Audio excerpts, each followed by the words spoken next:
J'avais contacté prépa par prépa avant de les demander sur Parcoursup, entre 4 et 6% d'admission peut-être. Donc heureusement qu'on n'est pas à la rue si on n'a pas ces écoles-là et qu'il y a d'autres débouchés. Dans ma classe, on avait une bonne équipe de profs. Après, oui, il y a des profs qui sont cassants. Mais il y a quelqu'un qui lui a dit « Vous êtes du gaspillage de l'argent public ». J'étais, disons, dans le top 3 dans chaque matière. Au début, on nous pose une question de portrait chinois. Donc moi, on m'avait demandé si vous étiez à un moment de la journée, lequel seriez-vous ? Il y en a, c'était si vous étiez un plat, lequel seriez-vous ? Okay. Mais c'est quoi cette question bullshit ? Enfin, on est où là ? Aujourd'hui, je me questionne, est-ce que j'arrêterai pas YouTube ou du moins une partie de mon contenu ?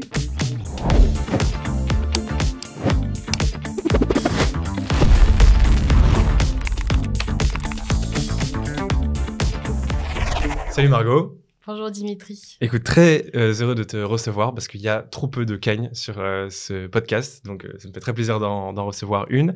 Et quelle cagneuse, effectivement, ex-cagneuse, mais t'as quand même une certaine notoriété sur YouTube et par extension dans le quartier latin. Donc non, c'est chouette, tu pourras nous parler de plein de choses et surtout de cette prépa qui pour moi est peut-être la plus nébuleuse pour beaucoup de lycéens qui finalement comprennent pas très bien ce qu'on y fait et surtout ce qu'on fait après une Cagne. Et tu vas nous démontrer qu'il y a beaucoup de choses à faire après une Cagne. Donc super contente de te recevoir et je te laisse te présenter. Donc merci beaucoup. Déjà, je suis très flattée d'être à Major Prépa. Je m'appelle Margot, j'ai 22 ans. Je viens de région parisienne. Je raconte un peu mon parcours de lycée. Vas-y, je t'en prie. Donc au lycée, j'avais des spécialités littéraires. Géopolitique, LLCE que j'ai abandonné en première, et HLP, Humanité, Littérature et Philosophie. Et j'ai eu mon baccalauréat mention très bien. Ensuite, j'ai fait une année de césure, pendant laquelle j'ai voyagé et étudié à l'étranger. Et ensuite, j'ai intégré une prépa littéraire à Paris. Ok, ça c'est pour le CV. Alors, on va revenir bien sûr sur tout cet aspect-là, mais peut-être même pour commencer, là tu nous as fait du très factuel. Qu'est-ce qui t'a poussé vers ces spécialités littéraires quand tu étais plus jeune, du coup ? Et est-ce que la Cagne était déjà une évidence pour toi à ce moment-là ? Alors, la Cagne n'était pas du tout une évidence pour moi. J'ai choisi des spécialités littéraires parce que c'est ce qui me plaisait. Mais moi, mon truc, à la base, c'est plutôt les sciences humaines plus que la littérature. Donc, j'aime beaucoup la philosophie, l'histoire. Les lettres, c'était un peu logique que je choisisse, par exemple, littérature et philosophie, ça faisait partie du même. Mais c'était le début de la réforme Blanquer, on est d'accord ? Oui, on était les cobayes, la génération cobaye. Et donc, j'ai choisi ces spécialités parce que c'était ce qui me plaisait sur le moment. Mais en terminale, quand il a fallu réfléchir à l'orientation, la question qui fâche, à la base, je voulais faire un BTS tourisme ou un BUT information-communication, mais pas du tout... des études aussi exigeantes que... non pas qu'un BTS ou un DUT soit pas exigeant, mais pas des études exigeantes comme la prépa. Parce que je connaissais pas trop. Et surtout, je me disais, prépa littéraire, on fait des lettres, quoi. Alors que moi, c'est pas trop mon truc à la base, la littérature. Et c'est ma professeure d'HLP qui m'a dit « Non mais Margot, vous devriez faire une prépa » parce que j'avais un bon niveau. Donc, je me suis renseignée.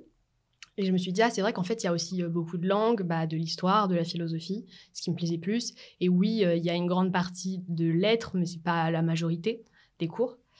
Et donc, je me suis inscrite sur Parcoursup en prépa littéraire, en cochant la petite case année de césure, parce que donc, j'avais pour projet de partir à l'étranger.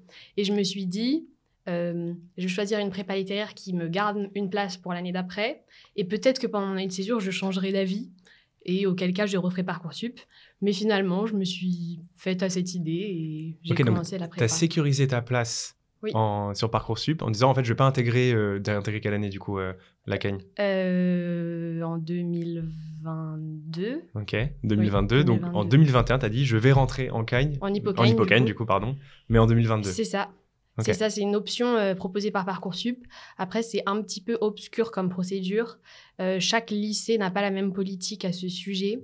J'avais contacté prépa par prépa avant de les demander sur Parcoursup pour savoir si c'était une possibilité chez eux. Et certains m'avaient répondu des mails hyper méchants. Mademoiselle, on ne peut pas être à 2 endroits à la fois, il faudra recandidater, ce genre de choses.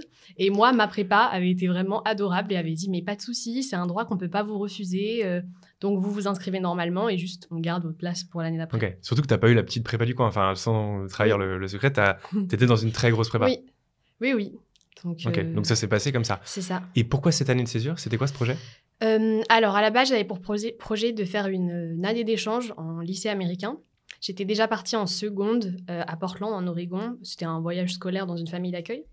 Et j'avais beaucoup aimé, j'aime beaucoup l'anglais. Et j'avais un peu besoin de voyager, de quitter le nid familial pour me confronter à moi-même, finalement. Et sauf que c'est tombé à l'eau avec le Covid. Donc finalement, j'ai un petit peu dû rebondir last minute parce que fin août, on m'a dit on vous a pas trouvé de famille d'accueil. Donc c'était soit je contactais ma prépa pour leur demander si je pouvais y rentrer immédiatement. Je pense que ça aurait été possible, mais j'étais pas du tout dans le mood d'aller en prépa. Moi, je pensais que j'allais faire une année de césure tranquille. Donc j'ai planifié un voyage en Europe. J'ai fait un tour d'Europe pendant 6 semaines en octobre-novembre. Et ensuite, en décembre, je suis partie dans ma famille d'accueil de seconde, donc à Portland en Oregon. Et j'y ai étudié un semestre dans un community college, le community college de Portland, aux États-Unis, parce que je voulais pas être déscolarisée un an avant la prépa. D'accord, mais c'est marrant parce que tu dis, j'étais pas du tout prête pour aller en prépa, alors que pour moi, d'un côté, t'as un truc qui ressemble vachement au lycée, ok, faut beaucoup bosser, mais globalement, t'es cocooné par des profs. Et de l'autre, il y a partir à 8000 km loin de ma famille. Enfin, tu vois, c'est marrant comment tu prends les choses. Quand je dis que j'étais pas prête, c'est que j'étais pas dans le mood. Moi, je me suis dit, je vais m'amuser à l'étranger, je vais voyager, pas je vais mettre en pause ma vie pendant 2 ans pour suivre une prépa. Ok, d'accord. Donc, c'est assez clair. Avant de parler de la Cagne, il y avait déjà YouTube dans ta vie. Comment ça a commencé et pourquoi t'as débuté cette chaîne, en fait? Donc, justement, j'ai débuté avec mon année de césure pour faire des vlogs de voyage. Parce que je me suis dit que ça pourrait intéresser. Ça faisait beaucoup plaisir à ma famille de pouvoir suivre mes aventures parce que je suis partie toute seule à 18 ans en Europe, donc ils étaient un petit peu stressés, donc ils pouvaient voir ce que je faisais. Après, tu peux envoyer des vidéos sur WhatsApp, hein, t'es pas obligé. Bien sûr, mais après, j'ai toujours aimé un petit peu tout ce qui est audiovisuel et c'était l'excuse pour se lancer, donc voilà, et ça a bien fonctionné, j'ai beaucoup aimé, et quand je suis arrivée en prépa, je me suis dit, mais en fait, il n'y a aucun contenu dessus, enfin, il y a très peu de contenu sur la prépa littéraire. Donc, j'ai continué tout naturellement. Ok, donc ça a basculé d'un côté très lifestyle centré sur toi, ta personne, à, ok, on parlait évidemment toujours de toi, mais c'était ton aventure en classe préparatoire. C'est ça. Après, j'ai ciblé. En fait, je filmais mon quotidien.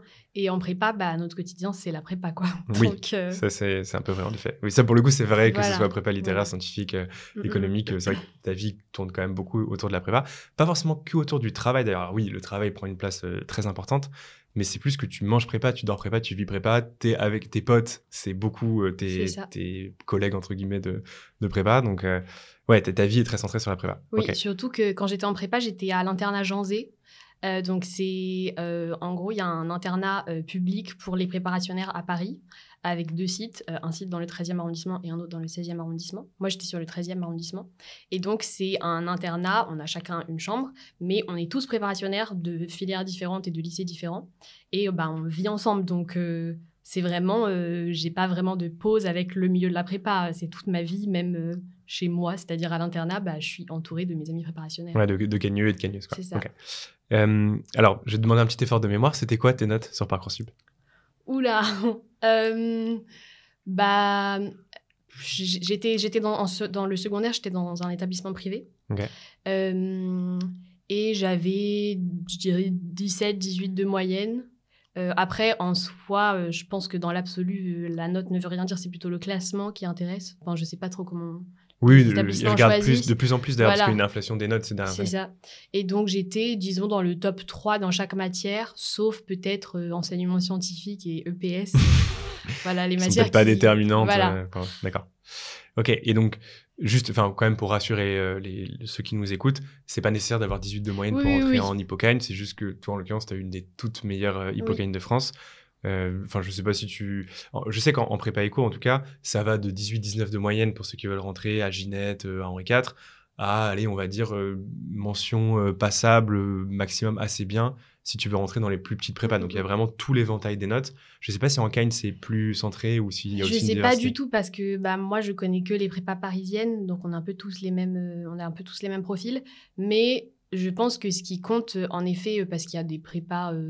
moins cotés qui font pas nécessairement intégrer des élèves tous les ans à l'ENS, qui est l'école qu'on vise normalement après la prépa littéraire. Mais je pense que ce qui leur importe, c'est surtout l'investissement de l'élève, une homogénéité des notes aussi. pas avoir de grosses lacunes en langue, ce genre de choses. Et je pense des appréciations positives. Par exemple, voilà, on s'investit, on a un élève moteur de la classe, ce genre de choses, je pense que ça joue beaucoup. Ouais, et puis une appétence aussi à...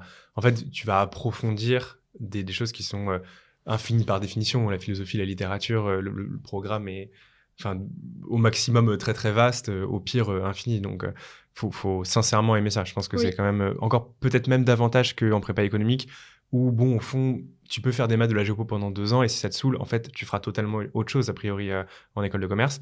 Bon, tout le monde n'intègre pas l'ENS, effectivement, en Cagne, on va y revenir, mais c'est vrai que si t'aimes pas ça viscéralement, tu vas pas passer 2 années formidables. Oui, enfin après, on n'a pas besoin d'aimer tout, parce que moi, par exemple, j'aimais pas trop la littérature. Bon, ça a changé depuis. Mais il faut être curieux. Il faut être curieux, ouvert d'esprit, être ouvert à, par exemple, à se laisser charmer par les lettres, alors que c'était pas mon cas à la base. Ouais, toi, t'étais plus sciences humaines, ce que tu disais. Oui. Okay. Alors, avant de parler de ton cas particulier, je pense que c'est très utile de faire ça. Tu l'as déjà fait sur ta chaîne, mais on l'a jamais fait sur Majeure Prépa. Est-ce que tu peux, le plus clairement possible, essayer d'expliquer la différence entre AL, BL, ULM, Lyon, enfin tous les termes qu'on entend autour de la Cagne et qui rendent la chose plus nébuleuse qu'autre chose? Alors, donc moi j'étais en prépa littéraire AL. Je pense que ça s'appelle AL parce qu'au début il y avait la prépa L, enfin littéraire. Et ensuite il y a eu une deuxième filière de prépa littéraire qui a été créée. Donc je pense qu'on a dû dire AL et BL par ordre alphabétique. Donc pour la prépa AL, on a en matière de l'histoire, de la géographie, des lettres, de la philosophie, des langues vivantes, des lettres classiques, enfin donc latin, grec. Je crois que j'ai fait le tour. Et pas de maths, du coup. Et pas de maths, c'est purement littéraire. Pas de socio ni rien, c'est purement littéraire ou sciences humaines à la limite. Et après la prépa AL, ce qu'on vise... Enfin, le concours auquel on nous prépare, c'est le concours de l'ENS, donc l'École normale supérieure. Les 2 écoles normales supérieures principales, c'est celle d'Ulm, enfin donc rue d'Ulm, celle de Paris. Et donc, pour intégrer l'ENS d'Ulm, il faut en 2e année aller en Cagne classique, donc avec des langues anciennes, donc latin, grec. Tandis que la 2e ENS qu'on peut préparer, c'est l'ENS de Lyon. Et en 2e année, il faut aller en Cagne moderne. Et là, on n'a pas de langues anciennes, mais on a de la géographie.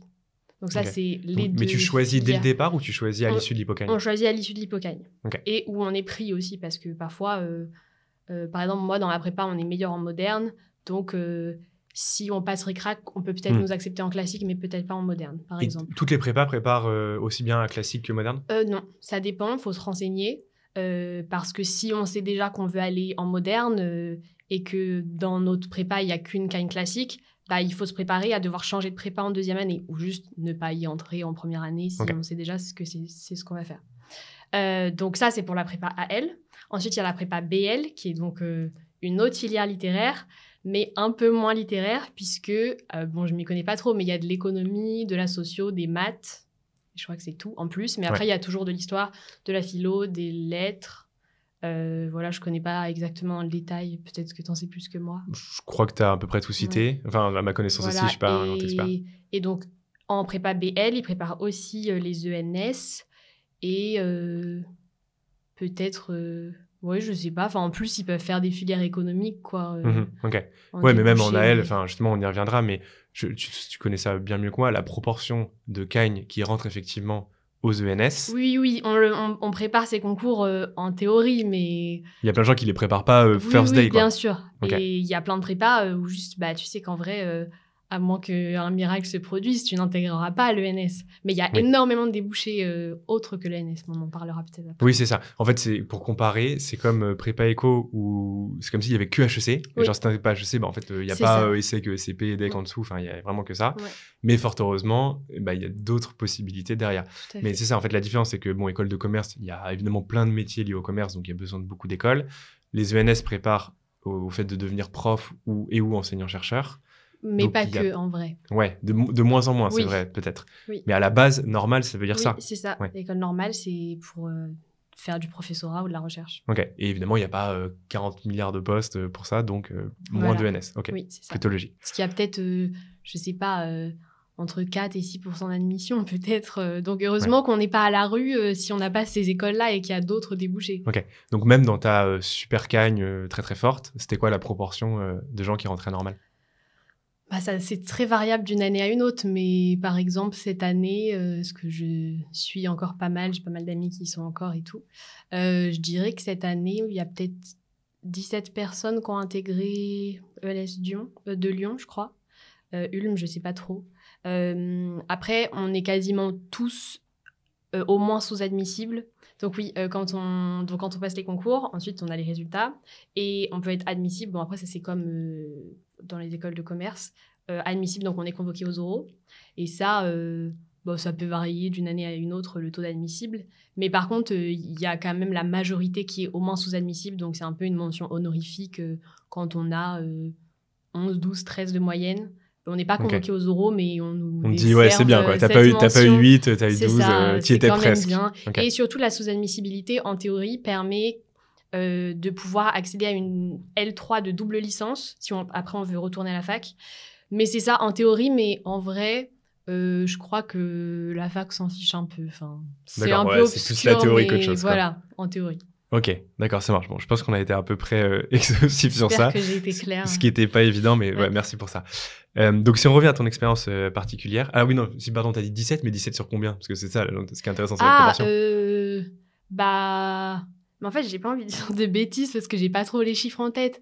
Mais nous, on a deux cagnes modernes dans ma prépa. Donc, on est un peu moins d'une centaine, puisqu'on est à peu près... Non, on est peut-être 40 par classe, donc disons peut-être 80, donc 17 sur 80. L'ordre de grandeur, c'est un quart dans une très très bonne prépa, seulement un quart va à l'ENS. C'est ça. Mais de toute façon, parmi tous les admis à l'ENS, j'en sais rien, il y a peut-être 90% qui viennent de 4 prépas. Et après, les 10 autres pourcents, c'est un peu des... Ouais, des cas isolés, quoi. Des cas isolés dans des prépas, mais en vrai, c'est toujours les mêmes qui intègrent. Oui, voilà, il y a un peu le même phénomène à HEC, mais moins abusé, quoi. Vous, c'est vraiment... je crois peut-être que j'exagère un peu, mais... Ouais.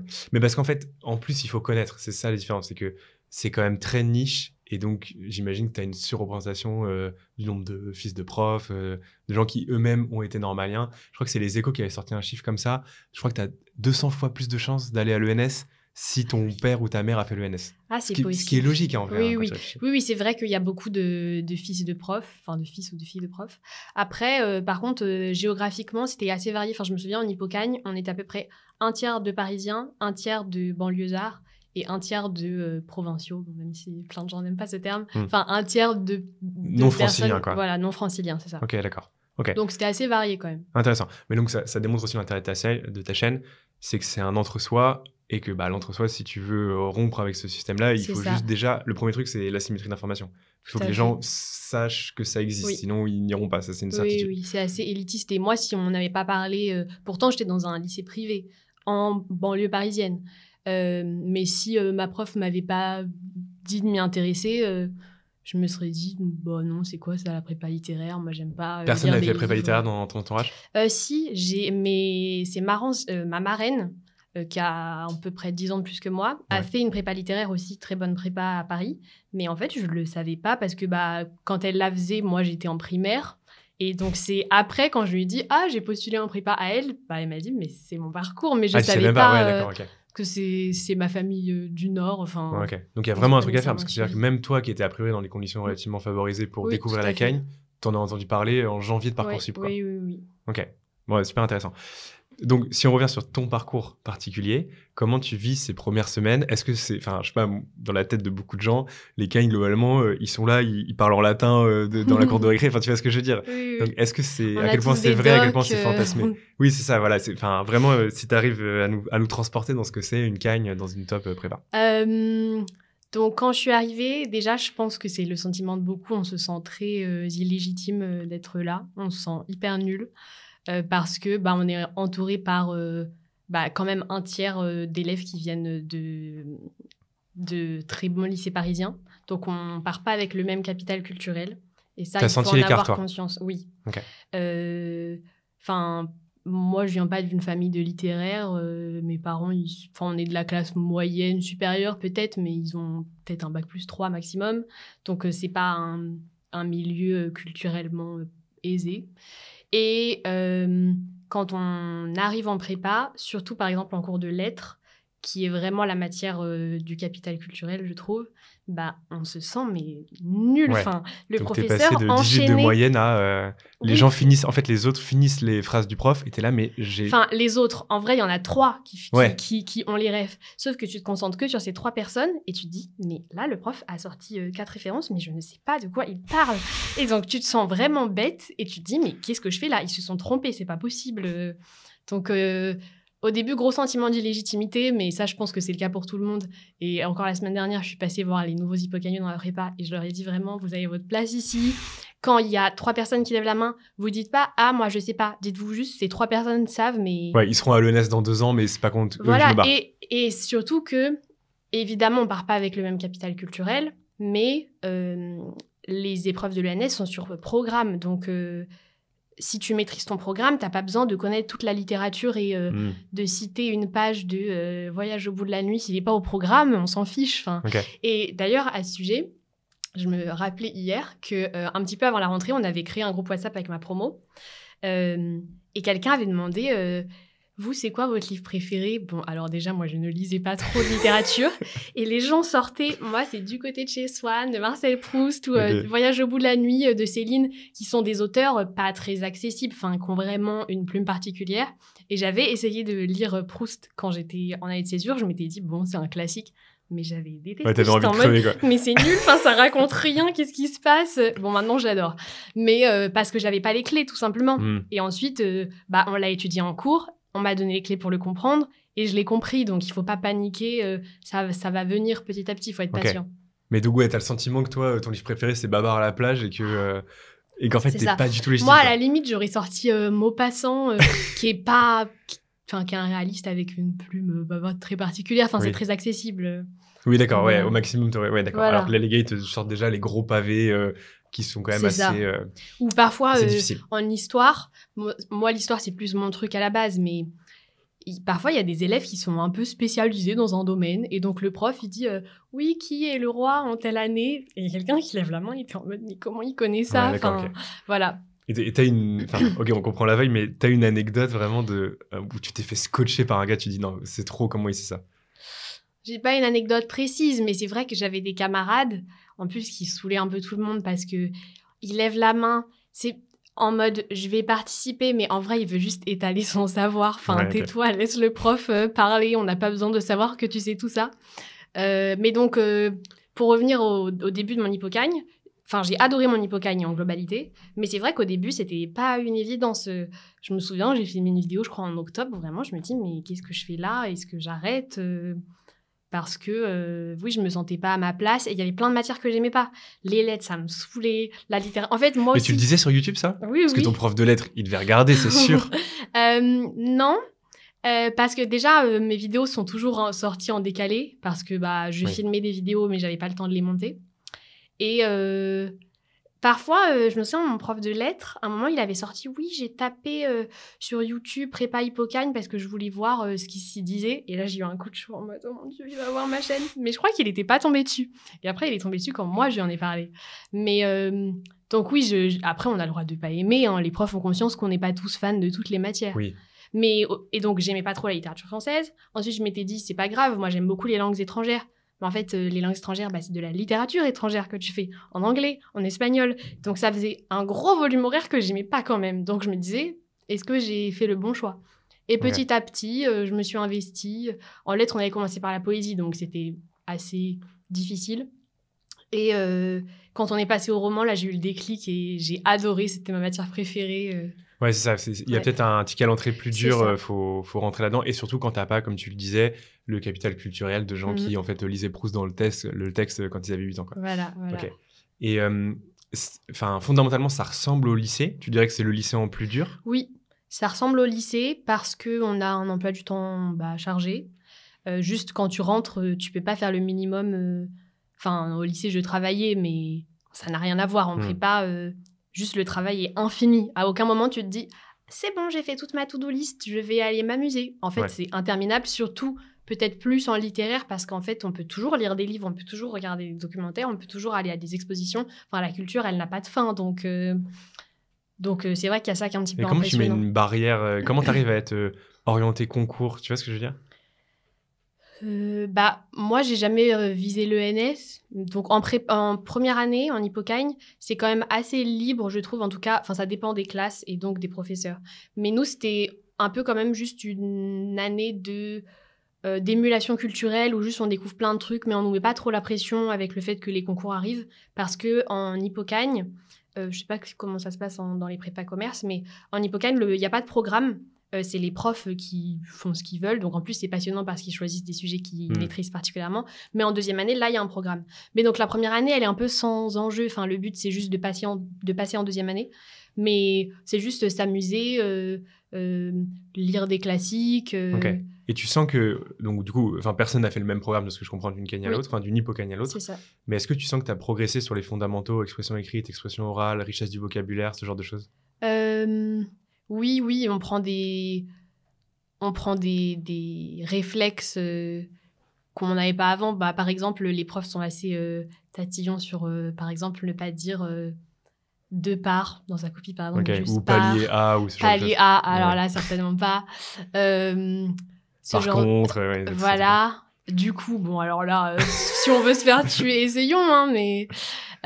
donc, ils nous demandent d'acquérir des réflexes dans l'expression écrite.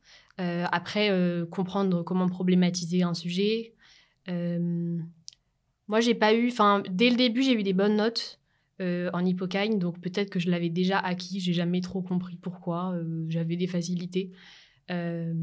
Ce qui a été moins le cas en Cagne, mais on en reparlera après. Et moi, ce qui m'a choqué aussi, c'est vos cols par rapport à nous. Bon, globalement, on se pointe en colle, il y a un sujet, on maîtrise pas, on a une bonne note, une mauvaise note, et on passe à autre chose. Vous, j'ai l'impression que vos cols, genre, c'est 3 jours de taf, vous enfermez à la bibliothèque, enfin, ça n'a rien à voir, en fait. Oui, déjà, on a beaucoup moins de cols qu'en scientifique et en commerce, je pense. On a peut-être une colle toutes les 2 semaines. Je crois qu'on a 2 cols par an, par matière. Ok, donc 2 cols par mois, ouais. Voilà, 2 cols par mois à peu près. Et souvent, ça dépend des professeurs et des matières. On peut avoir le sujet 1 heure avant, donc format concours, et on prépare un sujet d'histoire, par exemple. Ou on peut l'avoir 1 semaine à l'avance. Moi, c'était plutôt ça en Hippocagne. Donc oui, en vrai, c'est un peu mesquin parce qu'on se dit c'est stressant quand on a qu'1 heure pour le préparer. En même temps, quand on a 1 semaine, on y passe la semaine, alors qu'on aurait passé 1 heure dessus si on avait eu qu'1 heure. Sauf que là, on a la semaine, donc on lit des trucs, on se prend un peu la tête, pas pour rien, parce que c'est important. Mais oui, l'école, c'est un travail un petit peu plus conséquent. Okay. Et c'est plus long, littéraire. Du coup en termes de format, vraiment devant il faut parler 20 minutes, et après, il y a 10 minutes d'échange. Ouais, donc c'est un peu comme nous, en fait. Oui, sans doute. Ok. Ah, c'est marrant, ouais. D'accord, ok. Bon, petite particularité, parce que je pense qu'en scientifique... Alors, eux, ils ont beaucoup de trucs, évidemment, devant un tableau, donc ça change la donne. Mais ok, en fait, chaque prépa a sa colle particulière. Mais l'école, c'est stressant, mais en même temps, c'est un exercice que j'aimais bien. Bon, après, je suis assez à l'aise à l'oral, mais c'est vraiment un moment privilégié avec le professeur pour lui faire lui raconter ce qu'on a préparé.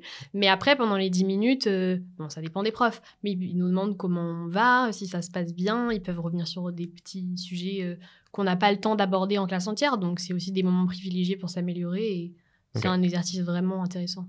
Et justement, l'ambiance de classe, que ce soit entre les camarades ou avec les professeurs, comment tu la décrirais ? Moi, je trouve que l'ambiance était super. Encore une fois, je pense que ça dépend beaucoup des professeurs et de l'âme qu'ils veulent insuffler dans leur classe. Et ça dépend aussi de la promo. Nous, c'était hyper friendly. Je me suis fait mes meilleurs amis là-bas. C'est pas du tout compétitif. Parce que on pense que les prépas, tout le monde veut se marcher dessus en prépa. Mais c'est plutôt la compétition entre les lycées plutôt qu'entre les camarades. Bon, surtout en Hippocagne parce qu'on pense pas trop au concours. Et en Cagne, c'est pas non plus compétitif parce que en vrai, il y a pas tant de personnes qui visent vraiment l'ENS sérieusement. Enfin, il y en a plein que ça leur est un peu égal. Donc juste, on s'entraide. Et je pense que ça, c'est vraiment... déjà, je pense que c'est la chose la plus précieuse que j'ai tirée de ma prépa, mes amitiés, etc. Et c'est aussi comme ça qu'on réussit, parce que si on est tout seul dans son coin, je pense qu'on finit vite en dépression. Ouais, 100% d'accord. Ça, quelle que soit la prépa. J'ai fait une vidéo la semaine dernière qui parlait de ça. Donc, t'as dit quasiment les mêmes choses. Enfin, tu l'as pas vu, j'imagine, mais quasiment dans les mêmes termes, donc c'est drôle. Ok, et les profs, pas spécialement cassants, du coup ? Ça dépend. Moi, j'avais de la chance. Je pense que dans ma classe, on avait une bonne équipe de profs. Après, il y en a avec qui on match plus ou moins, il y en a qui sont plus ou moins compétents, hein, comme dans le secondaire. Après, oui, il y a des profs qui sont cassants, c'est sûr. Enfin, par exemple, je vais citer un exemple qui n'a pas été... Enfin, c'est un propos tenu par un professeur auprès d'une amie qui était dans une autre prépa, mais il y a quelqu'un qui lui a dit « Vous êtes du gaspillage de l'argent public ». Enfin, oui, ouais, c'est d'une violence extrême, mais moi, je lutterai toute ma vie contre ce genre de propos parce que... Enfin, c'est des profs vieille école et je ne comprends pas pourquoi ils agissent comme ça. Enfin, ça me dépasse. Parce qu'ils ont dû être cassés de la même manière. Mais oui, j'ai l'impression, je sais pas, vous manquez de confiance en vous, vous avez besoin d'écraser les autres pour exister, je ne comprends pas. Enfin, en fait, on a 20 ans, t'en as 55, à quoi ça te sert d'écraser les élèves gratuitement Ouais, c'est ça, mais c'est drôle. Ouais. J'avais reçu à ce micro-là Frédéric Munier, qui est prof de géopo maintenant en prépa EC, mais qui a fait une cagne. Et il disait son prof vraiment préféré, qui était le gars intellectuellement, qui l'éblouissait littéralement. Il était prof à H4 et quand il était jeune prof, comme il était en section franco-allemande, bref, il a eu la chance d'être nommé très tôt à H4. Du coup, il croise son prof d'il y a 10 ans de Cagne dans la salle des profs et son prof, la première chose qu'il dit, c'est « Oh, mon Dieu, le niveau baisse ». Tu vois, genre en mode... ouais. Mais tu vois, oui. À moitié, je te clash, à moitié, évidemment, c'était pas de la pure méchanceté, quoi. Ouais. Mais t'as quand même ce côté-là qui, je pense, est de moins en moins vrai. Oui. Des profs à l'ancienne qui, par principe, te rabaissent un petit peu. Oui. Et j'ai l'impression qu'au contraire, c'est plutôt la bienveillance aujourd'hui qui prédomine dans à peu près toutes les classes. Je suis d'accord. Et aussi, en vrai, je sais que, par exemple, pour en avoir discuté avec mes amis de prépa scientifique à l'internat, en scientifique, ils classent beaucoup, par exemple, les copies, quand on rend les DS, faut applaudir le majorant et on rend par ordre croissant ou décroissant. En littéraire, je connais une prof qui faisait ça, mais c'est peu le cas... Okay. Donc, mais ça arrive des profs cassants. Ça le faisait. Alors, pour le coup, c'était pas des profs cassants, c'est juste que, en fait, on n'a pas beaucoup d'indices sur notre niveau réel en prépa. Et du coup, la seule valeur qu'on a, c'est notre classement relatif. Donc, c'est quand même assez utile de savoir facilement si t'es 10e, 15e, 20e, premier, dernier sur les DS. Donc, oui. C'est pas tant pour humilier ou valoriser le premier. Oui, mais je pense qu'il y a d'autres façons de le faire. Nous, par exemple, on avait un prof qui... quand il rendait les copies, il disait alors il y a 15 copies au-dessus de 12, 15 copies entre 10 et 12, et donc on sait dans quel cas on est. Ouais, d'accord. Et c'est amplement suffisant, t'as ta note pour toi, et si tu veux la partager, tu la partages. Mais t'as pas besoin d'attendre 30 ans contre rendre ta copie parce que t'as minoré. C'est clair, oui, c'est vrai que ça a piaillé, nous, à la fin, les 3 derniers, ils se regardaient comme ça. J'avoue, c'est vrai. Ok, tu m'as plutôt convaincu. Ok, donc, bon, on a compris l'hypocagne, et ce que tu disais en mode teasing, c'est que la cagne, c'est un peu moins bien placé. Oui. Enfin, c'était moins bien, quoi. Ouais. Oui, ça s'est beaucoup moins bien passé. J'ai tendance à dire que l'hypocagne, c'était la meilleure année de ma vie et la cagne, la pire année de ma vie. Donc, c'est pour dire. Après, c'est que j'ai pas une vie très compliquée aussi. Hein. Voilà, faut relativiser. Faut mettre en perspective, c'est drôle quand même d'avoir les deux. C'est quoi, c'est les chances du concours? Qu'est-ce qui t'a déplu? Je pense que c'est multifactoriel. Déjà, dès le début... Je me souviens que j'étais très fatiguée parce que j'ai eu du mal à me remettre dans le rythme après les vacances. Pendant les vacances, j'avais travaillé sérieusement. Enfin, j'avais lu les œuvres au programme. C'est notre travail pendant les vacances. Okay. Et j'étais assez contente et confiante. J'avais passé une très bonne hypocagne et j'avais fini un petit peu dans les top classes. Donc, je pense pas que j'avais pris la confiance, mais j'étais à l'aise, quoi. Tu voulais pas l'ENS, du coup? Non, j'ai jamais visé l'ENS. En fait, je me suis jamais renseignée. Mais je me dis... Pourquoi? Est-ce que c'est un truc un peu syndrome de l'imposteur? De toute façon, je vais pas me renseigner parce qu'en fait, je l'aurais jamais. Je sais pas. Après, c'est peut-être... le professorat et la recherche, ça m'intéressait pas particulièrement. Ok, ouais, un peu des deux, mais t'avais peut-être ce côté... Ce serait ridicule de se renseigner parce que c'est hors de portée. C'est ce que je me dis aujourd'hui. Alors qu'en vrai, j'avais des super notes en hypocagne. Donc, si j'avais pas décroché en cagne... a priori, t'es dans une top prépa, t'es dans les meilleures notes. Admissible, hein. Admise, peut-être pas, mais... Parce qu'en vrai, j'ai même eu des bonnes notes au concours alors que j'ai décroché toute la cagne. Donc, Enfin bon. Donc, j'arrive en cagne. Je me souviens que j'étais très fatiguée parce que ça allait beaucoup plus vite aussi. Ouais. C'est très court déjà. Les concours, c'est quoi, en avril pour vous? Oui, c'est ça, c'est en avril. Et tout de suite, autre ambiance. Enfin, les profs, ils nous parlent tout le temps des concours. Donc, j'ai perdu ce plaisir de la culture pour la culture. C'est les mêmes profs pour vous? Non, ça change... Moi, j'avais aucun prof en deuxième année que j'avais en première année, mais il y en a qui ont des premières et des deuxième années. Okay. Donc, il y en a qui les ont sur les 2 ans ou pas. Ça dépend. Donc, j'avais ce truc de... En fait, j'ai perdu le goût de la prépa parce que je le voyais que comme un truc très utilitariste. on nous bourre le crâne pour un concours, alors qu'en plus, je le vise pas particulièrement. Donc, j'ai un peu perdu le sens de ce que je faisais. Et donc, on a un concours blanc avant chaque vacances. Enfin, ça dépend des prépas, mais nous, c'était comme ça que ça fonctionnait et c'est comme ça dans la majorité des prépas littéraires. Donc, je me souviens qu'au premier concours blanc, j'avais l'impression que j'avais raté parce que de toute façon, à chaque fois que je fais un truc, je trouve que c'est nul. Et en fait, ça allait. J'avais des moins bonnes notes qu'en hippocagne, mais j'avais pas complètement raté. Mais pendant les vacances de la Toussaint, j'ai eu un gros coup de blues pour diverses raisons. Et donc, j'ai un peu décroché. J'ai pas trop travaillé. Et là, en fait, j'avais accumulé du retard, quoi, parce que j'ai décroché pendant 2 semaines, pendant les vacances. Donc, quand je suis arrivée pour la période de novembre-décembre, déjà, la période novembre-décembre, c'est difficile. Il y a l'hiver qui arrive et qui s'installe. Ouais. Donc, les CB de décembre, je les ai complètement ratés, mais aussi parce que j'avais pas assez travaillé. Juste le concours blanc, parce que c'est peut-être pour le commun des mortels, CB, c'est pas évident. Oui, CB, c'est concours blanc, pardon. Et donc, quand je suis arrivée en janvier et qu'on m'a rendu mon concours blanc de décembre, là, mais j'avais dégringolé dans toutes les matières. Et donc, je suis rentrée dans un cercle vicieux où je me disais, je suis trop nulle. Alors qu'en vrai, c'est juste que je n'avais pas travaillé. Sauf que la difficulté en prépa, c'est qu'on est vraiment dans une bulle. On a toujours la tête dans le guidon et on n'arrive pas à prendre du recul et à se dire... aujourd'hui, quand je m'analyse en cagne, je me dis, mais pourquoi j'ai réagi comme ça ? C'est marrant parce que toi, tu étais obligée de faire une introspection dans la mesure où tu parlais de toi sur YouTube. Oui. Donc, je trouve que c'est un super outil de parler face à une caméra. Oui, ça m'a beaucoup aidé. Et en vrai, ma caméra, c'était un peu ma psy... Ouais, ta psy gratuite. Mais... Ah oui, vraiment, parce que en vrai, c'est un peu comme un journal intime, mais vidéo. Ça me permettait d'analyser, de reprendre mes notes, etc. Même si le montage est arrivé bien après parce que j'avais pas le temps. Donc voilà, j'ai décroché. Et après, janvier, février, c'était horrible. Je faisais que de pleurer. Après, j'étais très bien entourée. Mais c'est vrai que juste, j'avais qu'une envie, c'était que ça se finisse, quoi. J'arrivais plus à relativiser, j'arrivais plus à prendre plaisir. Et ta commu YouTube a pas essayé de te sauver? Mais en fait, ils savaient pas, parce que les vidéos de cagne, elles sont sorties l'été après ma cagne. Oui, c'est ça, en fait. Oui, c'est ce que j'étais en train de me dire. Mais ils étaient, dans les commentaires, tout le monde était en mode « Oh, j'aimerais te faire un câlin ». Surtout, il y a beaucoup de parents qui me suivent parce que leurs enfants vont peut-être faire ils font un transfert. Et donc, ils font vraiment un transfert. Ouais. J'imagine ma fille comme toi. Et il n'y a pas des normaliens qui te suivent et qui disent « Mais attends, t'inquiète, moi, j'ai fait ça à tel moment. » Non, je pense que les normaliens, ils sont pas trop sur YouTube. Ils sont trop dans leurs livres. Non, je sais pas, mais...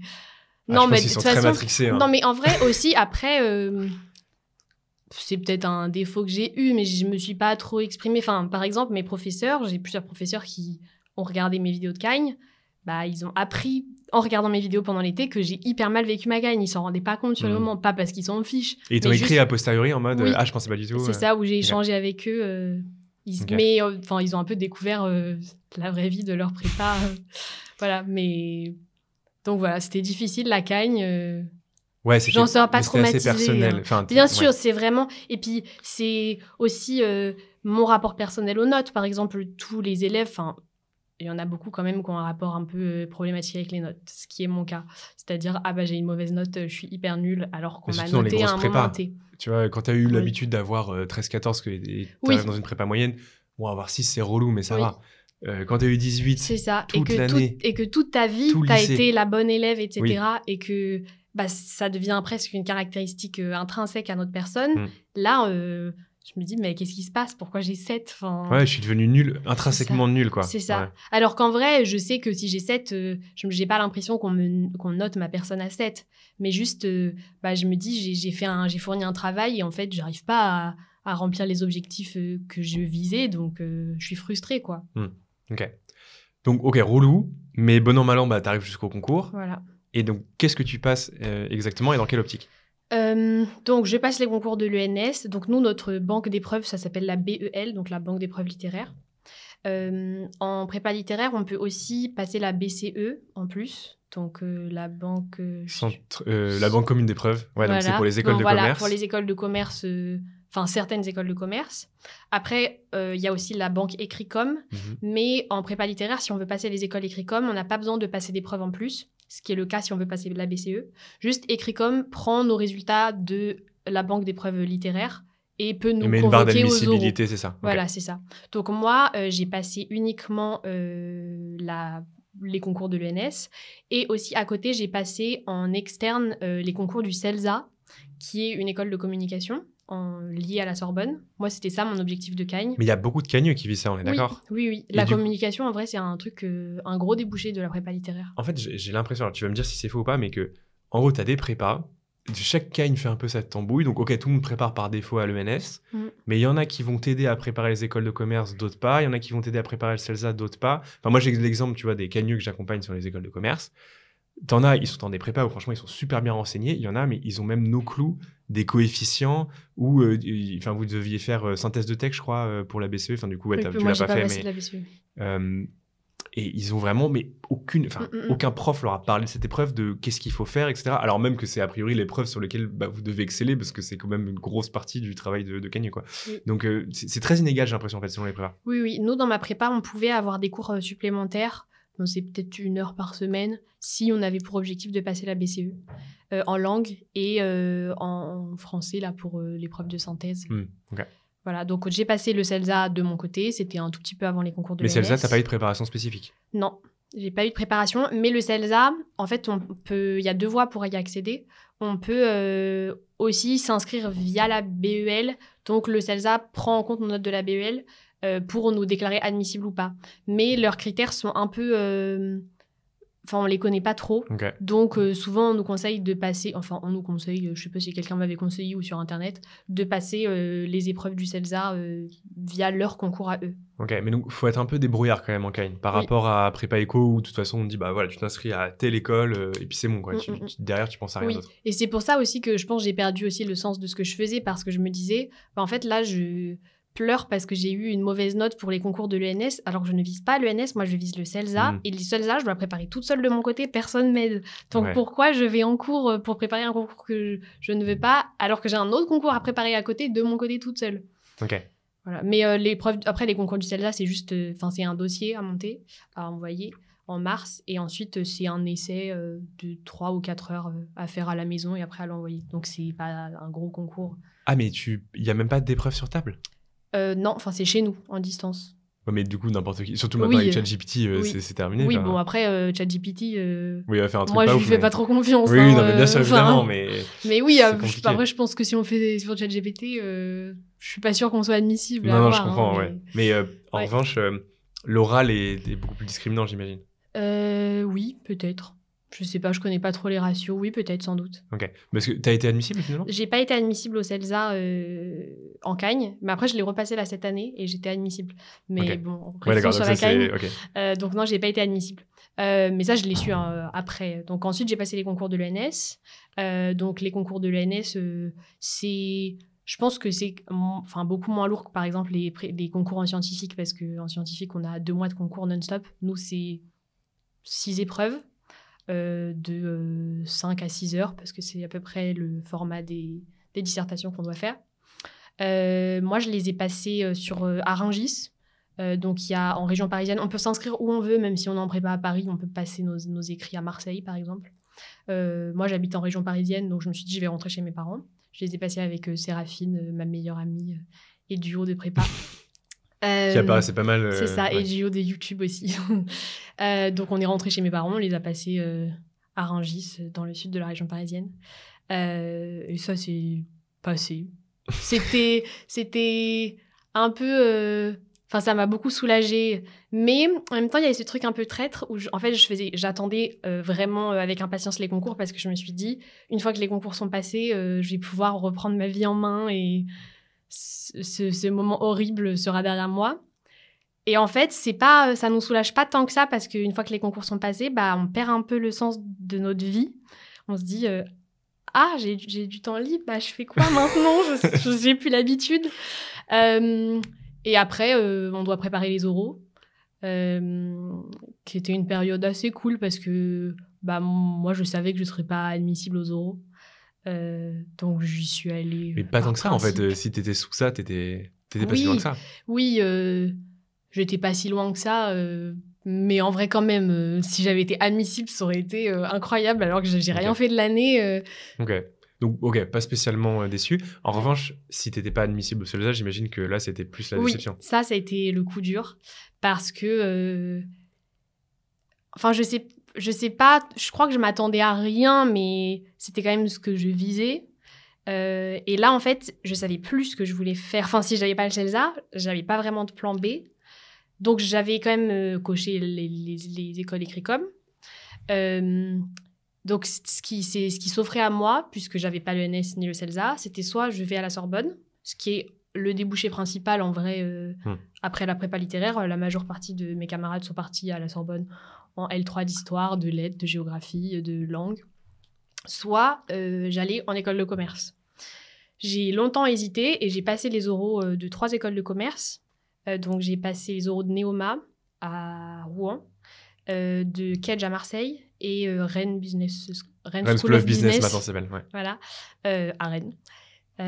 Ça s'est très bien passé parce que donc, ça, je pense que quand on vise une école de commerce, c'est vrai qu'on se dit naturellement, je vais aller en prépa commerce. Mais en fait, la prépa à elle est aussi une voie très avantageuse pour rentrer dans les écoles de commerce parce qu'on a un profil un peu plus original que la majorité des gens qui aspirent aux écoles de commerce. Donc, moi, j'ai été admise à ces 3 écoles, genre première, deuxième, troisième admise, je crois. Parce que j'ai eu 20 à l'oral, mais pourtant, c'était vraiment hyper facile, je trouve, l'exercice à l'oral. Bah après, mais je pense, mais parce que énorme. Enfin, tout le monde fait pas des vidéos sur YouTube. Tout le monde n'a pas cet mais je pense que c'est parce que, mais en vrai, même tous mes amis littéraires qui ont passé ce genre d'école ont eu de très bonnes notes parce que, on est avantagés. Parce que les écoles de commerce essaient aussi de diversifier leur profil. Donc déjà, je pense que la barre d'admissibilité est beaucoup plus basse pour nous littéraires. Enfin, je sais pas. Écricom, elle est relativement basse par rapport aux EC, ça c'est vrai. Sans doute. Et moi, pour avoir fait passer beaucoup d'oraux en école de commerce, je trouve que en fait, il y a un écart type de fou en fait en Cagne. C'est soit en fait, tu sais pourquoi tu es là et tu vois, t'as réussi à desserrer la focale de voilà, je suis plus dans mes bouquins, maintenant je suis un oral d'école de commerce. Et en général, t'as vachement de choses à raconter, t'as une aisance à l'oral qui est quand même importante parce que t'as l'habitude de jouer avec les mots, là aussi. Mais il y en a, pour le coup, qui sont totalement aux fraises. Hein. Ouais, bien sûr. D'accord. En fait, moi, je me souviens que, globalement, tous les cannes que j'ai eus, les notes oscillaient entre 20 et 8, mais il y avait 20 et 8, quoi. Il n'y avait pas 14-15. Alors, c'est peut-être pas un échantillon de malade non plus, mais je trouve que t'as vraiment ces 2 profils qui viennent, et t'en as, évidemment, qui pensaient être admissibles aux ENS, n'ont pas été, passent les oraux un peu par défaut, et en fait, on met aucune idée de ce qu'ils font là. Oui. Nous, dans notre prépa, on avait une préparation aux oraux des écoles de commerce quelques jours avant. Et on nous disait vraiment, mettez en avant votre particularité littéraire. Vous savez rédiger, vous faites pas de fautes. Vous dites pas malgré que. Ouais, non, bien sûr. Donc, mettez ça en avant et je pense que ça a plu. Après, aussi, j'avais mon année de césure. T'as eu vachement de choses à raconter. Voilà, donc en fait, les oraux, mais c'était tellement facile, juste. On me demandait, racontez-moi vos voyages. Donc, je leur racontais, puis je suis allée en Grèce et voilà, et c'était fini. Et j'étais en mode, mais ils ont rien appris sur moi. Enfin, c'était pas du tout challengeant. Et en fait, j'ai eu 20, je crois, de mes 3 oraux de personnalité. Et il y avait aussi les oraux de langue. Et pareil, on nous avait dit, vous inquiétez pas, vous les littéraires, vous êtes hyper bons en langue. Et moi, je me disais, non, mais en espagnol, je suis pas bonne. Et en fait, je crois que j'ai eu 16 ou 17. Ouais, bien sûr, vous faites plus de langue voilà. que nous. Donc, non, c'est clair, c'est un bon cheat code. En vrai, si on n'est pas fan de maths, par exemple, qu'on est plutôt littéraire, mais qu'on vise une école de commerce, vraiment, faut foncer pour la prépa littéraire. Et surtout, donc, toi, c'est pas le choix que tu as fait. Ouais. Mais en vrai, là où c'est très bien, c'est que tu rentres, mais comme n'importe quel étudiant. Et si demain, tu te dis, mais finalement, en fait, ce que j'aime, c'est la finance et les matières quantitatives, tu peux totalement le faire. Alors, ok, il faut bouffer un peu de maths pour rattraper le truc, mais c'est tout à fait possible. Et franchement, moi, dans ma promo, j'ai je ne sais combien d'exemples d'ex-cagneux, ex-cagneuses qui aujourd'hui font des métiers mais qui n'ont rien à voir avec la communication, la culture, voire qui sont en finance aujourd'hui. C'est ça. Et via l'école de commerce, on peut aussi après faire de la communication, j'imagine. Bien sûr, totalement. Oui, c'est clair. Moi, c'est un peu ce que j'avais dû raconter dans mon projet professionnel. Okay. Je me souviens plus trop, mais... Mais tu l'as pas envisagé sérieusement d'intégrer ces écoles ? Si, je l'ai envisagé sérieusement, mais pas vraiment parce que j'étais intéressée. C'était plus par dépit, parce que, en fait, comme je viens de région parisienne, je refusais la possibilité d'aller à la Sorbonne parce que je me disais, sur le moment, puisque c'était encore une période douloureuse vis-à-vis de la Cagne, je me disais, mais en fait, j'ai souffert pour rien parce que juste, je vais aller en L3 de la Sorbonne, ce que j'aurais pu faire en restant chez mes parents, au chaud, en faisant une L2, L1, L2, L3 à la Sorbonne. Et donc, j'avais l'impression, je vivais vraiment ça comme un échec, de me dire, j'ai fait tout ça pour finir là où j'aurais pu aller dès le début, quoi. Ouais, mais est-ce que tu avais... Enfin, j'essaie de préciser ce que tu dis. Est-ce que tu avais le sentiment d'avoir trop bossé et tu regrettes d'avoir trop bossé, ou c'est plus le sentiment d'échec qui prédominait de « j'ai pas réussi à avoir ce concours » ? Non, j'avais pas l'impression d'avoir trop bossé, mais j'avais l'impression d'avoir trop souffert. Ouais, mais ça va un peu de pair. Enfin, oui, c'est ça. Je me disais, là, j'ai passé une année terrible pour aller à la fac. Enfin, juste, ça valait pas ce sacrifice, quoi. Ok. Donc, c'est pour ça que j'ai clairement envisagé les écoles de commerce. Après, aussi parce que je m'étais mise en tête que si j'allais à la fac, je devrais retourner chez mes parents en région parisienne, ce que je ne voulais pas parce que ça faisait 3 ans que j'étais partie, j'avais pris mon indépendance. Et donc, ça m'a fait un peu un blocage. Et après, quand je l'ai expliqué à mes parents qui étaient un peu inquiets pour moi à cette période parce que j'étais un peu perdue sur ma vie, ils m'ont dit... après, j'ai énormément de chance. J'ai des très bons parents, mais ils m'ont dit, on comprend, on te prendra un appart et on fera ce qu'il faut si tu veux rester à Paris. Parce que moi, je me disais, mais je pars à Marseille, c'est pas grave. Je refuse de rentrer chez mes parents pour aller à la Sorbonne. Et finalement, j'ai pas énormément matché avec la vibe des écoles de commerce. Mais j'ai passé quand même un bon moment. J'ai bien aimé le rituel avec les admisseurs, la fanfare et tout. Ouais. Ça, c'était bien. Mais en même temps, c'était une période où j'étais trop perdue sur ma vie. Après, ça, c'est parce que je suis un peu très sensible dans la vie. Mais par exemple, la fanfare, la musique en live, etc., j'aime beaucoup. Et j'étais tout le temps hyper émue, mais parce que j'étais un peu à fleur de peau. Dès qu'il y avait genre les tambours et tout, j'étais là, mais qu'est-ce que je vais faire de ma vie ? Vraiment, j'étais perdue. Ouais, ça a intensifié le côté dramatique. Ouais. Je me suis dit, en fait, j'ai matché avec les lettres là en prépa littéraire. Donc, je vais poursuivre en licence de lettres.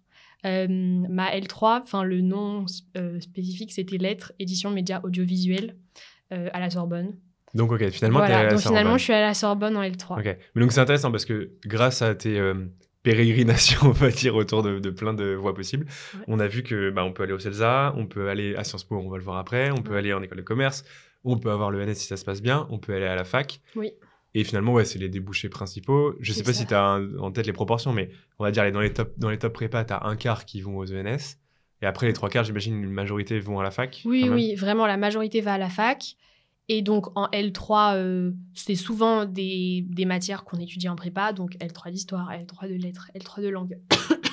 Et ensuite, en master, par exemple, souvent, ceux qui sont allés en L3 d'histoire, ils vont en master de relations internationales, par exemple, ce genre de choses. Donc, en fait, les débouchés sont énormes, à part si on veut aller en finance ou en master d'un truc scientifique.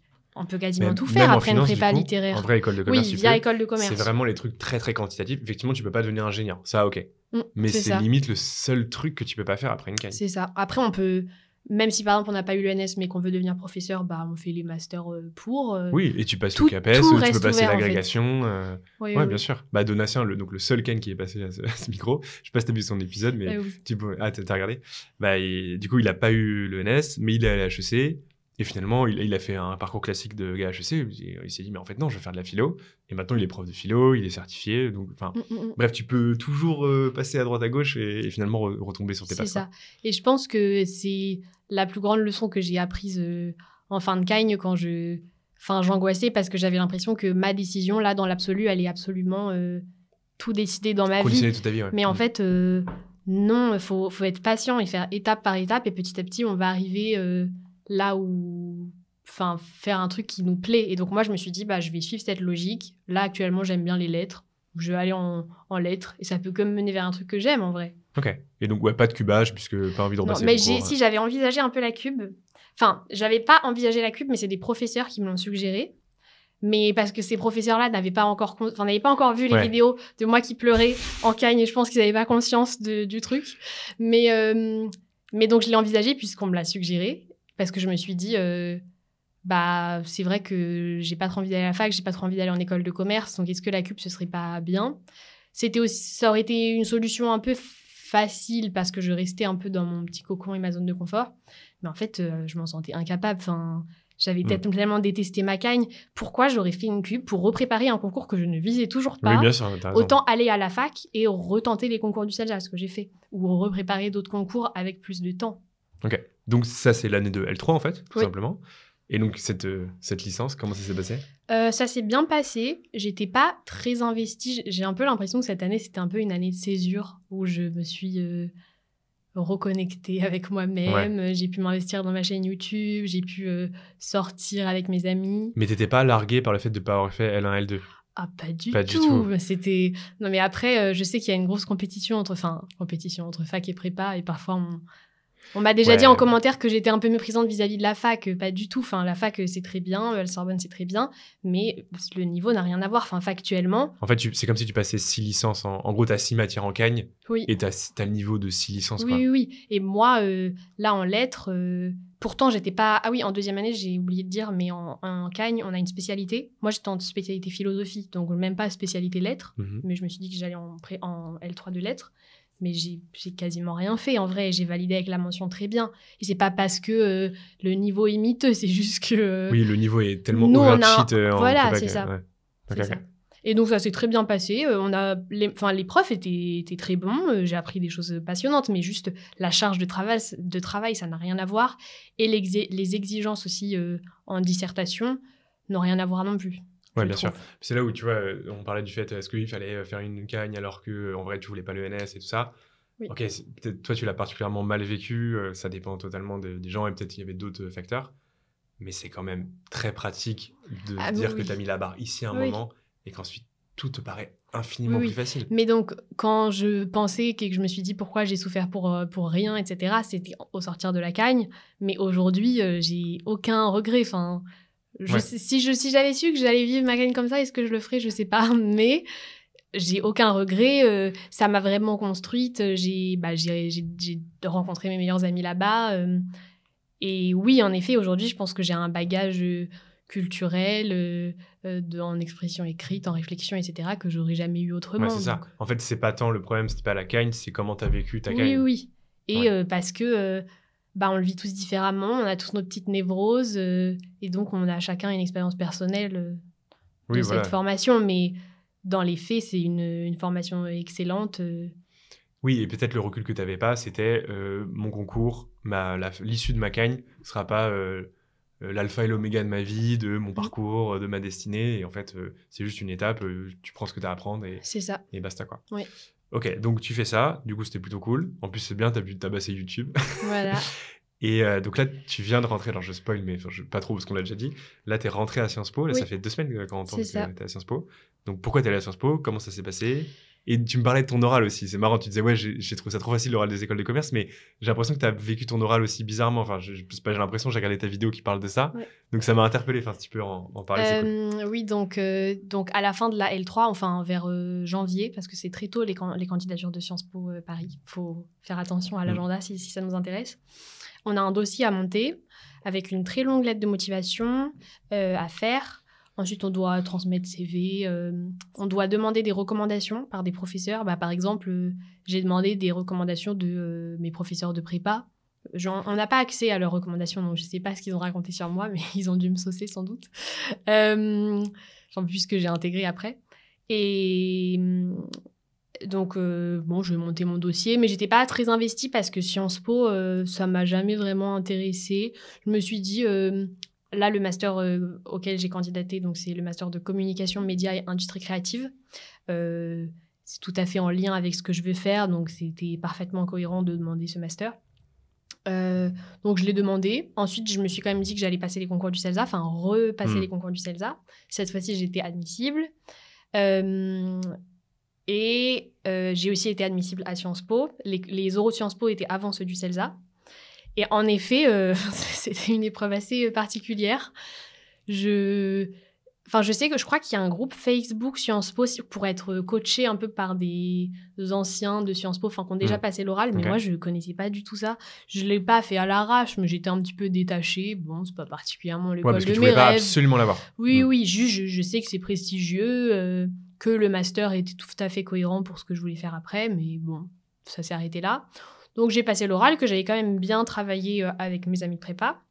Et en effet, l'oral était un petit peu étonnant parce qu'au début, je pense que ce n'est pas le cas dans tous les masters, mais nous, pour notre master, au début, on nous pose une question de portrait chinois.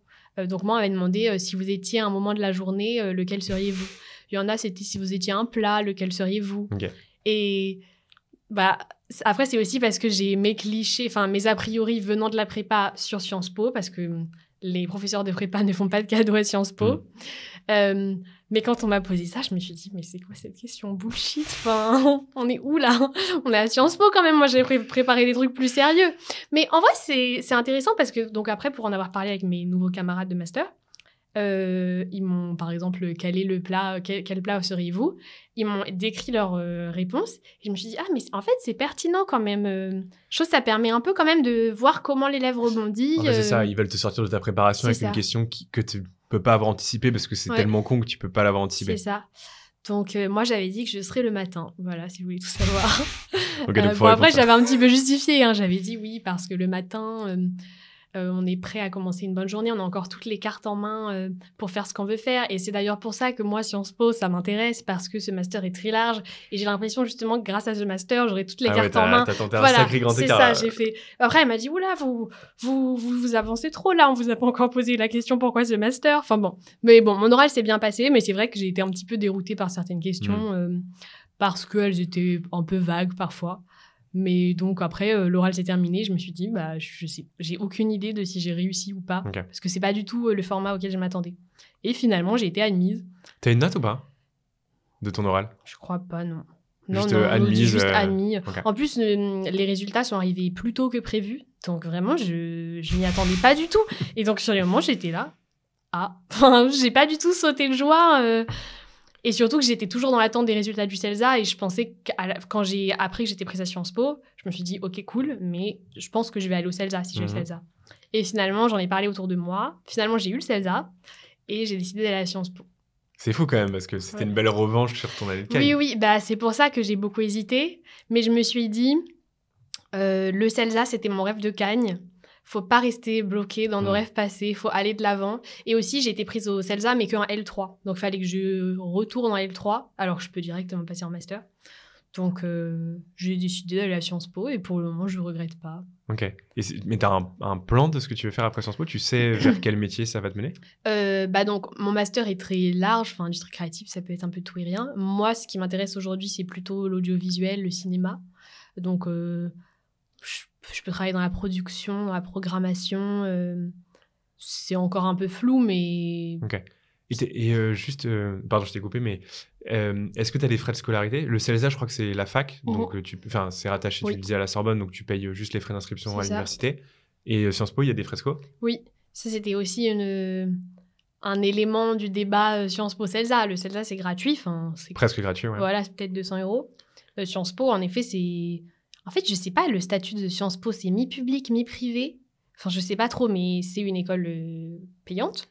Après, ça n'a rien à voir comparé, par exemple, aux écoles de commerce. Déjà parce que le coût est annexé sur les revenus des parents, c'est ça? Les revenus des parents, c'est ça. Donc oui, moi, je paye, je sais pas, peut-être 4 000 €, quelque chose comme ça. Par an? Oui, par an. Ouais, c'est pas donné non plus, quoi. Voilà, okay. Oui, c'est pas donné, hein. Mais il y en a plein qui font des emprunts. C'est sans doute, ça va être bientôt mon cas. Je me renseigne. Okay. Mais oui, c'est payant. C'est comme ça. Mais en vrai, comparé aux écoles de commerce, puisque j'avais quand même envisagé sérieusement les écoles de commerce, je me suis dit déjà, c'est que 2 ans, Sciences Po, puisque je suis en master directement. Alors, les écoles de commerce, c'est 3 ans. Et c'est au moins 3 fois, voire 4 fois ce prix, voire 5 fois ce prix. Donc... Oui, ça permet de relativiser un petit peu. D'accord, ok. Oui. Et donc, tu penses trouver des cours un peu différents que le CELSA ou c'est la marque Sciences Po qui t'a poussé? La marque Sciences Po a beaucoup joué parce que... c'est surtout, je pense, l'ouverture du master qui m'a plu. Parce que le CELSA, c'est vraiment... C'est une excellente école. Je crois que c'est la meilleure école de communication de France. Mais c'est ciblé en communication. Et en fait, si on ne travaille pas en France en communication, le CELSA, on ne connaît pas. Moi, je ne connaissais pas avant l'Hippocagne. Alors que Sciences Po, tout le monde connaît. Et aussi, je me suis dit, en vrai, j'ai quand même une idée un peu plus ou moins précise de ce que je vais faire, mais là, je me laisse plus de portes ouvertes, sans doute, avec Sciences Po. Et c'est ça qui m'a plu. Et aussi, comme j'arrivais directement en master, je pouvais déjà choisir mes cours, alors que CELSA, c'est des cours imposés. Ok, ça marche. Petite aparté d'ailleurs, je sais pas si tu sais d'ailleurs, mais on organise depuis l'année dernière un salon des grandes écoles. avec toutes les grandes écoles de commerce. Et le but, c'était de donner de la lisibilité parce qu'il y a plein d'écoles de commerce aujourd'hui. Il y en a des très bonnes, notamment les post-prépa. Et il y en a des beaucoup moins bonnes et en tout cas qui s'apparentent plus à des arnaques qu'autre chose. Donc, on a voulu essayer de séparer le bon grain de l'ivraie, comme on dit. Et cette année, on a proposé à Sciences Po de venir aussi au salon. Ils ont accepté. Et c'est intéressant parce que Sciences Po, marche sur les plates-bandes de plus en plus des écoles de commerce. Bah, tu le disais d'ailleurs, tu aurais très bien pu aller en école de commerce ou au CELSA ou à Sciences Po. Donc, il y a de plus en plus de porosité entre toutes ces formations. Et voilà, c'est le 21-22 novembre au Carreau du Temple. On mettra le lien dans la description. Mais intéressant de voir aussi justement que peut-être que tu feras finalement le même métier in fine que si tu avais fait CELSA ou école de commerce. Oui, sans doute. En fait, ces formations sont de plus en plus larges et mènent à de plus en plus de métiers. Tout à fait. Petite parenthèse avant cette dernière question, et YouTube dans tout ça, qu'est-ce que tu vas faire de ta chaîne YouTube ? Alors, c'est la grosse crise existentielle ces derniers temps au sujet de ma chaîne. Alors, moi, j'ai toujours dit que YouTube, j'envisageais pas ça comme un projet professionnel parce que j'ai pas... Enfin, en vrai, le modèle économique d'un créateur de contenu, c'est faire des partenariats pour être rémunéré. Et c'est pas nécessairement ce que je veux faire, ou à la limite des partenariats pour promouvoir des produits culturels, mais j'ai pas nécessairement envie de pousser à la consommation d'objets ou de vêtements ou de chaussures, ce genre de choses, ça rentre pas trop dans mes valeurs. Donc, j'ai jamais vraiment considéré ça comme un projet professionnel. Et donc, c'est vrai qu'aujourd'hui, je me questionne, est-ce que j'arrêterai pas YouTube ou du moins une partie de mon contenu ? Parce que quand j'étais en prépa, j'avais aucun doute sur l'utilité de ce que je faisais, sur l'utilité de mon contenu, parce que ça permettait de démocratiser la formation. Mais aujourd'hui, je me pose un peu la question, qu'est-ce que j'apporte ? J'ai déjà lancé le débat un peu en commentaire dans une ancienne vidéo et les gens disaient mais nous, ce qu'on aime, c'est ta personnalité, etc. Oui, ils n'étaient pas d'accord. Ils étaient pas du tout d'accord. Oui, bien sûr, ils n'étaient pas d'accord. Ouais. Mais au-delà de ça, c'est vrai que je comprends pas trop ce qu'on trouve... c'est pas que je me trouve inintéressante, mais je me dis qu'est-ce que j'apporte de plus qu'un autre étudiant en master ? Je sais pas, qualité de mes vidéos, je ne sais pas. Il y en a sans doute une, mais grosse réflexion à suivre. Ok, un peu de... C'est ça.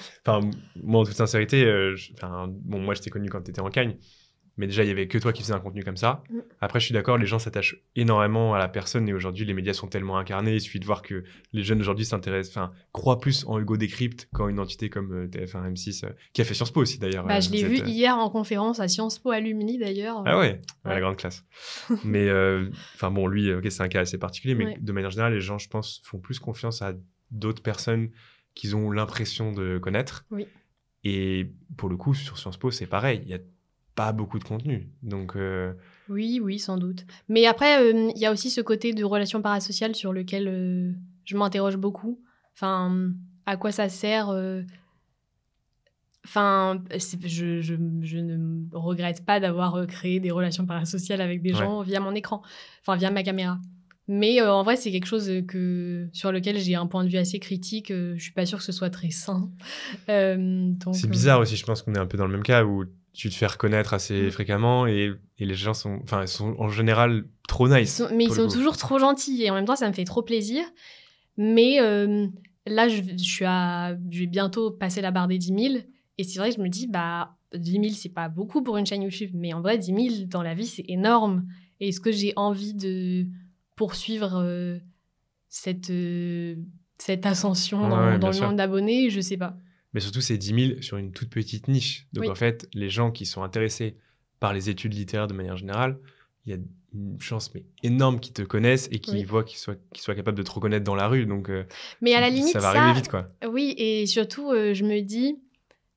moi, j'ai l'impression que mes 10 000 abonnés... j'ai pas encore 10 000 abonnés, mais c'est des petits étudiants comme moi intéressés par les lettres. Mais en vrai, non, il y a des gens qui commentent, qui disent... oui, moi j'ai 40 ans, je travaille, mais un truc qui n'a rien à voir, puis j'adore regarder tes vidéos. Donc en même temps, je trouve ça marrant de me dire, ça les intéresse. En même temps, c'est un peu flippant, on ne sait pas qui nous regarde. Ouais, donc moi, j'ai que des... Quand mes abonnés s'incarnent en de vraies personnes, ils sont toujours adorables et j'ai l'impression que quand je m'exprime à la caméra, je parle à ces abonnés que j'ai déjà rencontrés. Mais en vrai, je touche à un public beaucoup plus large que je ne connais pas. Donc, oui, tu donnes plus de ta personne. Ouais. Toi, tu vas expliquer tes états d'âme, tu vas lâcher ta petite larme en vidéo. Exactement. Donc après, je me dis aussi peut-être juste arrêter peut-être ce genre de contenu trop personnel qui était, je pense, intéressant et voire nécessaire pour comprendre ce qu'était la prépa littéraire. Mais c'est vrai qu'aujourd'hui, peut-être que j'ai envie de moins partager ce genre de contenu, mais je sais pas encore. Aussi, je me dis que en même temps, je me demande quel est le sens de poster des vidéos et poster sa vie sur Internet.